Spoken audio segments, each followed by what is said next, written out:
Hi, it's Jared from Strong Roots Farm. You've seen our mobile chicken coop if you've been watching our channel. Today we're gonna say, can we do this with pigs? That's coming up next.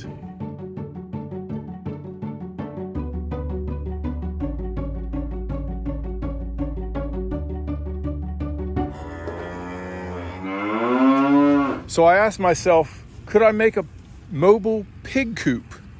And the answer is I can. And so what I did is I took the same steel stuff that we've had, I turned it into a mobile coop for pigs, and here you have it. So we've got a 12 by 24 mobile pig coop, automatic feeder, automatic nipple waterer. They've got 8 foot at the back out, so it's an 8 by 12 covering on 3 sides and a roof. And we're pulling it through the pasture just like we did the mobile chicken coop.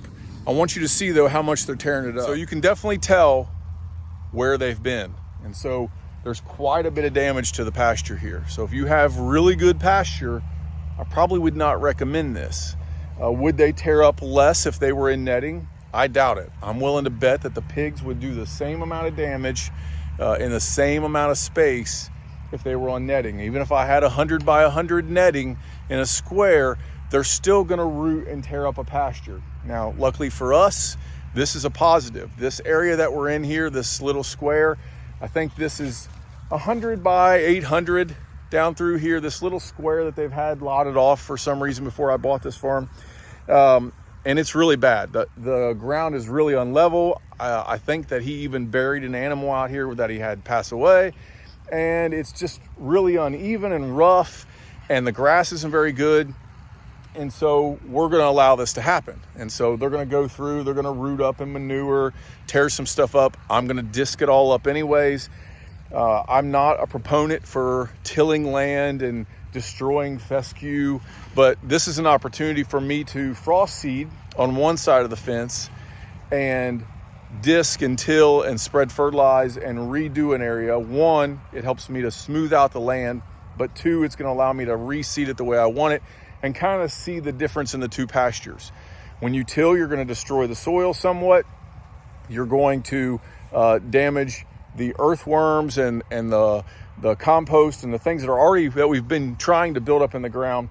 But it is going to allow you to destroy the grasses and things that we don't want, which is, we like fescue, but there's just way too much of it here. And it's going to allow us to quickly turn into the pasture that we want. So the question is not what will happen year one. We know that more clover, more alfalfa, more of the other things that we want in the legume ratio will come up better than frost seeding over here. But will we get the production level? And the real look back is 3 years running. Will this be better in 3 years after we till it versus over here? So it's a long-term video. You're just going to have to keep watching and seeing. But today, the mobile coop, pig coop, is going to help us with that. We'll take you around and show you a few things that I've done differently on this coop that I think are kind of important for a pig coop versus a chicken coop. So one, our pigs are rough on everything. And if you have pigs or ever had pigs, you know this. They will tear up anything and everything.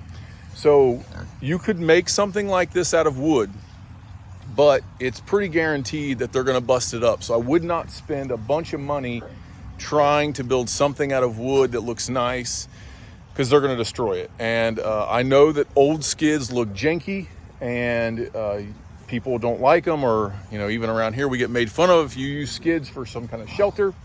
But for pigs, it might not be a bad idea to just try to use some old skids or old material if you're going to go wood.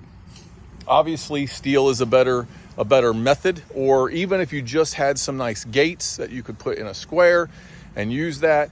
The problem with gates is if they'll come out of square because they're just tied at corners. So how do you keep the pigs from moving them or digging under them or lifting them up? So you have to have something with enough substantial weight that they can't dig underneath. And so we have chosen the steel and the pig wiring and made it pretty heavy duty. A few things that I did in the back, you might notice there's some boards in here right there and in the back as bumpers. So I used normal barn metal, and pigs like to rub and scratch like this little guy was just doing right here. And so I put the wood posts up there, or the wood beams up there, to keep them from rubbing on that sheet metal, not because I'm worried about the way it'll look, but because there's only so much pressure that sheet metal can have before it buckles with the screws and stuff. So that's something I would definitely recommend, have a bumper or a rub beam in the inside. The other thing that I did differently in this one that I really like is instead of just putting the nipples right into the barrel, I put the barrel higher. And so I have one that we put vertically, put a nipple on the side of it. It leaves a good 8 inches or 6 inches of drop down in case flies or dirt or anything gets in there. It doesn't go to the pig nippler. But the pigs rub against it, they get it nasty, they chew on the nipple, and it gets really nasty. So I chose to put this up, 1, to save the floor space. I didn't have this water in there, and 2, to keep them from making this so nasty. So this, I really like this method. So water comes out, got a uniseal with a PVC valve, comes into a hose on the outside because I didn't want them to chew on it. I don't know if you can see that. It's on the actually on the outside of the coop. And then it goes back in to some 3/4 inch galvanized, which I think is very important. If you use black iron, it will get rusty. This, you can use stainless, which is very expensive, or you can use this galvanized. And so I've got 3 nipple waters on here. I noticed with the 6 pigs, when I only had 1 nipple water, that they would fight over that nipple water sometimes, even though they had unlimited water. It could drink all day long. They all decided they wanted to drink at the same time. So I put 3 in here to kind of help with that a little bit. I did build an automatic pig feeder, and let's take a little bit of a look at that. The automatic pig feeder is all made out of wood, and it was all scrap lumber that I had from either skids or crates that we have that I get from my job, or just wood from other projects that we had laying around. The only thing I really had to buy for this was the hinges itself, and of course the screws that I used to put together. The paint I had left over for something else. And I didn't paint this because I care about how everything has to be perfectly looking here. It is pigs, but more for the weather. This is an exterior paint, so I put 4 coats of exterior paint, just trying to make it last as long as I could. You can expect wood feeders to last about 2 years, especially if they're out in the elements. The other thing I did was I ordered 2 more sheets of this 47-inch sheet metal, and I put on the outside, just trying to protect at least one side of it from the weather the best that I could. So pros and cons of wood versus buying a feeder. It kind of depends on your budget and what you're looking to do.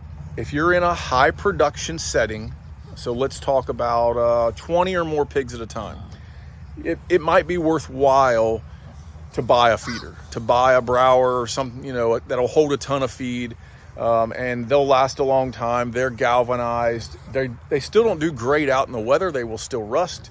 But versus building a wood feeder like this, if you built a wood feeder that would hold 1 ton of feed made for pigs, it would be incredibly heavy, and it would probably be costly.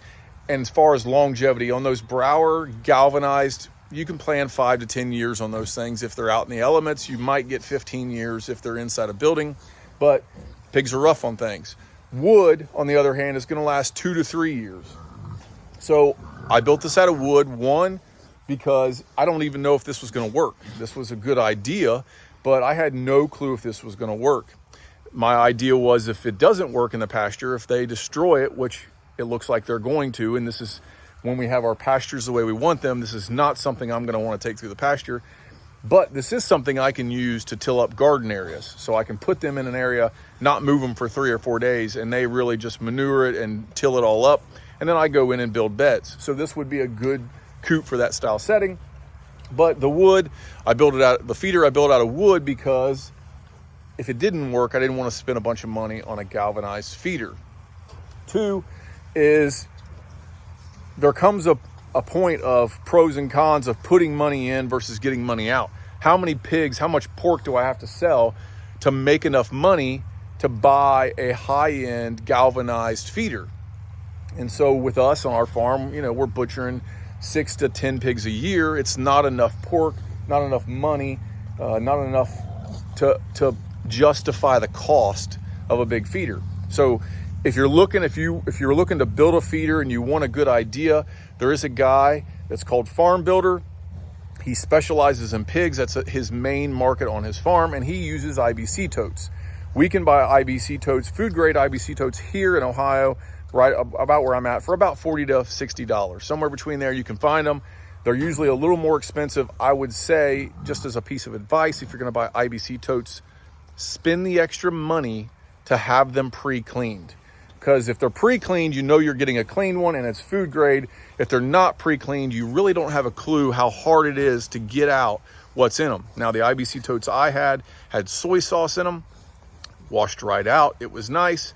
And then I bought some pre-cleaned ones as well. But you can make a good feeder that will hold 1,000 pounds of feed out of an IBC tote. And he has this farm builder on his YouTube channel. He has a very good video on how to do it. He gives you the measurements on the cuts and all those things.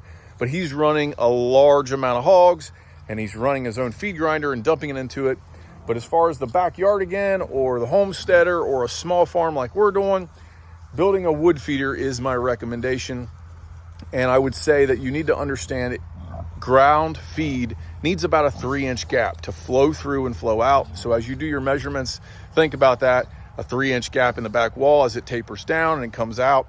And then you want a lip. You can see mine has a little bit of a lip there that keeps some of the feed in. This is not the greatest design because I had to make it pretty thin to sit. So when I pulled this, it didn't like fall off, but it's working fairly well and they like it. Last thing I'm gonna recommend if you're gonna make this mobile pig coop is try to figure out something with your door system. So if I just would have put this gate in here and only had this bottom beam, as you pull, it would have dipped down over time. And so you have to engineer something to relieve the pressure on your corners. And so you can leave the beam across the top. So this is 4 foot tall. You could have left that straight, not put this doorway over, and then every time you open the gate, just dip your head underneath and crawl in. I don't know if I'm lazy or smart or whatever, but I decided to build it up so I didn't have to dip down. I'm 6'4". I don't like to crawl through things, especially with pigs. So I built this doorway with the 90s or 45s, I'm sorry, to relieve pressure on my 90-degree corners. And so the pressure goes to the top beams and goes off, and it does not allow it to dip down in my doorway. So the doorway was the most trying thing of how I wanted to do it when I was thinking of how to do this. And so you can buy gate kits, you can buy different things that work well, but this is how I did it. All this is scrap metal. Last thing here, and it's gonna be the main thing that everybody wants to know, is how much does this monstrosity cost? So I got really lucky. All of the steel on this thing was scrap. It was all scrap steel that I took. I probably have 20 hours into this, welding and cutting and grinding, painting the welds. I have 3 pieces of hog panel that are 30 bucks a piece. So there's $90. I got 10 bucks in a barrel. I've got another $20 in pig nipples and galvanized pipe and hoses, all scrap wood on there. I spent $6 on hinges. And then all of the barn metal I did have to buy. I do not have any scrap barn metal laying around. So I spent $240 on 20-year barn metal, brand new, white, to put on the side of this pig pen. I already have lots of screws around. So when you look at that, I've got about $500 into this thing and some time. Overall, this is much better. So what is the plan? How do we use this? What time of year do we use this? Let's talk about that a little. When I built the chicken coop, the idea with the chicken coop, which you see behind me, is that the chickens could stay in there year round. I can use it as a mobile coop for about 9 to 10 months in Ohio. And then I can pull that up, plug it in. It's wired for electricity. It's insulated. You can watch another video on that. And that becomes a year-round coop. I don't have to move them. Pigs, on the other hand, that's not going to be the case. And so we have, in our barn here, we are building a 10 by 20 small indoor heated area, to an extent. It's just got no wind. Pigs can stay in there. It's warmer. Things won't freeze in there. We have electricity. We have water inside the barn. So there's a winter pen in there, concrete, that we're putting in actually right now. If I buy pigs in November to butcher in July or June, that's where we'll start them off at. They'll go in there. And then in March to April, when the pigs go, or the cows go back out to the pasture, those pigs will then go where the cows were. Make my pigerator like you see Salatin doing. And they'll stay in there for 3, 4, 5 months, turning that over, and it just depends on what the compost looks like that they're using. From that, they will then come out, the pigs will come out to here and be finished, if they need to even come out to this at all. So we're kind of changing the way we're doing pigs here on the farm. We want to butcher twice a year, pigs. And so I will butcher in July, and then I'll have another round of pigs that will be butchered again in December, November, December. And so these pigs here, there are 4 of them that will be butchered next month. And there are 3 that I will carry over that are lard-based, the Mangalisa that's in there. And those will go to be butchered next summer. And I've got more coming that will be butchered next summer. Can you buy a breed of pig that won't tear up land like this, that will graze, that won't root as bad? And they're out there. And so if you're watching this video and you've done your research, I'm sure this is what we have here are Yorkshires, and we have some old spots in here, and 1 Mangalisa because I wanted to try that. And those are more of your production pigs. You can buy a Cooney. You can buy an Idaho pasture pig. You can buy a Mangalisa. That Mangalisa pig does not root horribly, but he does root some. So you can buy breeds of pigs that will graze and that won't tear up like this. My recommendation is there's a give and take in that. The Coonies are small. They don't produce as much meat. They take longer to feed out. And so as far as producing food for our family, there's not a whole lot you can do better than a production pig. And I grew up on a production pig farm. And so it is a give and take. Is there more natural ways? Is there more natural pork? No, these are still pork. They're still animals. They're still bred to produce a high quality pork. So when you look at it, the production pig, as we would say, in the genetics and in the breeding, will grow faster, will grow bigger, but they'll do more damage. They're meant to root. In a woods setting, your production pigs are fine. Who cares if they tear it up? They're cleaning out your woods to turn it into silvopasture. That might be your goal. You can use pigs, use their genetics, use their breeding, use that as an advantage. Take what people think is the disadvantage and turn it into an advantage. So how can you take a rooting pig and make him work for you? It's appreciating farm equipment versus depreciating like my tractor. So take him, let him till up land, let him destroy something that you want cleaned up, briars and areas like that. And you can use that, the disadvantages that people would say, as an advantage to you. And that's kind of what we're doing here a little bit with that. Overall, very happy with the pork that we're gonna get. You can definitely tell the grass has helped. Even if our pigs are in a barn, we're giving them good hay. We're out here with the cows. There's my wonderful new 100% purebred South Pole bull. And we got cows on one side of the fence. We actually had the cattle in here. Now our pigs are going through right behind with our layers. We're happy with how everything's going. I'm not 100% sold on this idea, but it is working. It is a good idea. It has its pros and cons. This won't be a year-round thing for us. So if you had to buy all this steel, it may not be worth it for you.